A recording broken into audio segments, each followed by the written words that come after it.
किसी से मिलता जुलता नहीं है वो आजकल, खुद को अच्छे से जान रहा है। किसी से मिलता जुलता नहीं है वो आजकल, खुद को अच्छे से जान रहा है। वो तैयारी कर रहा है एक ऊंची उड़ान की, और लोग समझ रहे हैं परिंदा हार मान रहा है।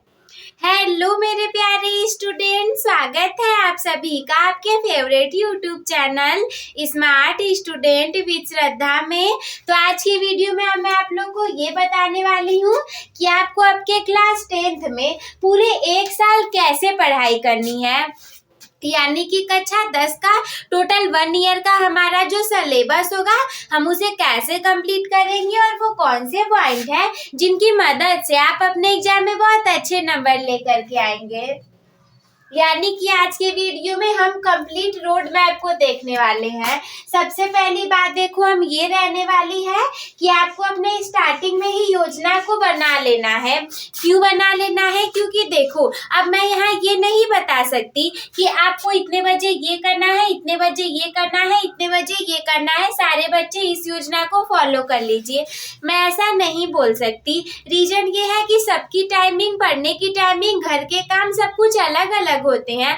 अगर मैं बोल दूं कि आप सुबह 6 बजे से 7 बजे तक गणित के 1 घंटे सवाल लगाया करो, हो सकता है कि किसी बच्चे का सुबह उस समय पे कोचिंग होगा। ये भी हो सकता है कि किसी बच्चे को सुबह उतने बजे काम हो सकता है घर का। तो इसीलिए योजना तो आपको खुद से बनानी पड़ेगी, ये देखते हुए कि आपके पास कब टाइमिंग है पढ़ने का, आप कैसे कर सकते हो चीज़ों को हैंडल। इसके बाद दूसरी बात की जाए तो आप कुछ भी पढ़ाई कर लो, लेकिन उसमें एक चीज़ मोस्ट इम्पॉर्टेंट होना चाहिए, दैट विल बी एनसीईआरटी किताबों को प्राथमिकता दें। आपको अपने एनसीईआरटी किताबों को अच्छे से प्राथमिकता देनी है, यानी कि कुछ और काम हो चाहे ना हो, लेकिन एनसीईआरटी की बुक्स को जरूर पढ़ लेना है। तीसरी बात की जाए तो छोटे एवं आसान नोट्स बनाएं। नोट्स क्या होता है, कभी कभी हम स्कूल में रहते हैं, टीचर हमें बहुत ही लंबा चौड़ा सा नोट्स लिखवा देते हैं और हमें कुछ समझ नहीं आता, और वो ना अच्छा भी नहीं होता है। तो हमें क्या करना है, हमें वैसे नोट्स नहीं बनाने, हमें छोटे और आसान नोट्स बनाने हैं। सपोज दैट मैं स्कूल में गई और वहाँ पे उन लोगों ने बता दिया कि प्रकाश संश्लेषण का इतना बड़ा परिभाषा है, उतना बड़ा करवा के सब लिखवा दिया, हमें कुछ समझ नहीं आया। और उसके अलावा अगर मैं ये कहूँ कि ये देखो हमारा प्रकाश संश्लेषण है, ये हमारा क्या है, दिस विल बी आवर प्रकाश संश्लेषण। ये हमारा प्रकाश संश्लेषण है, जिसमें पहली बात आप लोगों को जल याद रखना है, दूसरी बात मिट्टी याद रखनी है, तीसरी बात CO2 याद रखना है, और ये याद रखना है कि ये पत्तियों में होता है,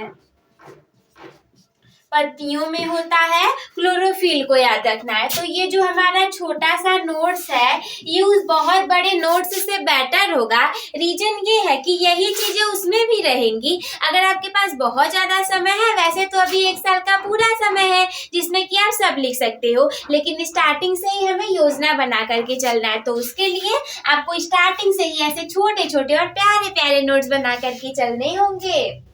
चौथी बात की जाए तो नियमित रूप से पढ़ाई करें। क्या होता है कि स्टार्टिंग में बच्चों को लगता है चलो हो जाएगा, सबका तो हो ही जाता है, हम भी टॉपर बन ही जाएंगे, लेकिन बेटा ऐसा नहीं होता। अगर आप डेली पढ़ाई नहीं करोगे, अगर समझ जाओ कि आपके कहीं ना कहीं कुछ नंबर कम आ रहे हैं किसी भी टेस्ट में किसी भी वजह से, और कोई और बच्चा आपसे आगे जा रहा है, तो कहीं ना कहीं उसने आपसे ज्यादा पढ़ाई की है, आपसे ज्यादा मेहनत की है, तो आपको यही नहीं सोच के चलना कि चलो मेरा तो हो ही जाएगा। जिस दिन ऐसा सोचने लगोगे उस दिन आप बहुत लोगों से पीछे रह जाओगे। तो इन दैट सिचुएशन आपको नियमित रूप से पढ़ाई करनी पड़ेगी, और स्टार्टिंग से ही इस बात को अपने दिमाग में डाल लो कि हमें डेली पढ़ाई करनी है, वो भी स्टार्टिंग से ही। पांचवी बात की जाए तो अपने डाउट्स को तुरंत क्लियर कर ले। बच्चों को डाउट होगा, वो टीचर से पूछेंगे ही नहीं। कई बार तो ऐसा होता है कि टीचर से पूछो तो टीचर लगता है डांटने, बोलेंगे क्या जब देखो तो पूछती रहती हो ये वो। हाँ तो मेरे भी डांटते थे, बिकॉज रियलिटी है कि उन लोग को आता नहीं था। तो भले ही उन लोग को नहीं आता था, पर जरूरी नहीं है कि आप लोग के भी टीचर को नहीं आता हो। बहुत अच्छे अच्छे टीचर भी थे जिन लोग को सारी चीजें आती थी। तो आपको क्या करना है, कोई डाउट होगा तो तुरंत पूछ लो, वरना पूरे साल भर वो डाउट बना रहेगा और एग्जाम में ना हमें जो आता है वो चीजें नहीं आती, बल्कि जहाँ डाउट होता है वही चीजें एग्जाम में आ जाती हैं। तो इसीलिए अपने डाउट को क्लियर करके रखना। छठवीं बात की जाए तो पिछले वर्षों के प्रश्न पत्रों को हल करें। देखो, अगर आप पिछले वर्षों के प्रश्न पत्रों को हल करोगे तो जो 80% आपके नंबर हैं वो ऐसे ही आ जाएंगे। थोड़ी सी मेहनत करनी पड़ेगी, क्योंकि जो 80% क्वेश्चन होते हैं वो प्रीवियस ईयर से ही लिए जाते हैं। तो जब आप पिछले वर्ष के प्रश्न पत्रों को हल कर लोगे तो 80% तो वही से आने वाले हैं। सातवीं बात की जाए तो अपने स्वास्थ्य का ध्यान रखें।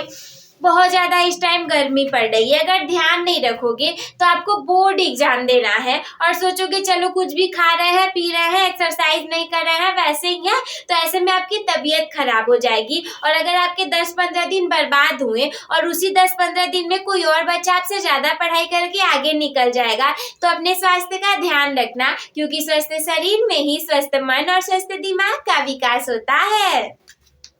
आठवीं बात की जाए तो आत्मविश्वास रखें। खुद के ऊपर कॉन्फिडेंस रखो ना कि हम कर सकते हैं। Yes, we can, we will and we must be a winner.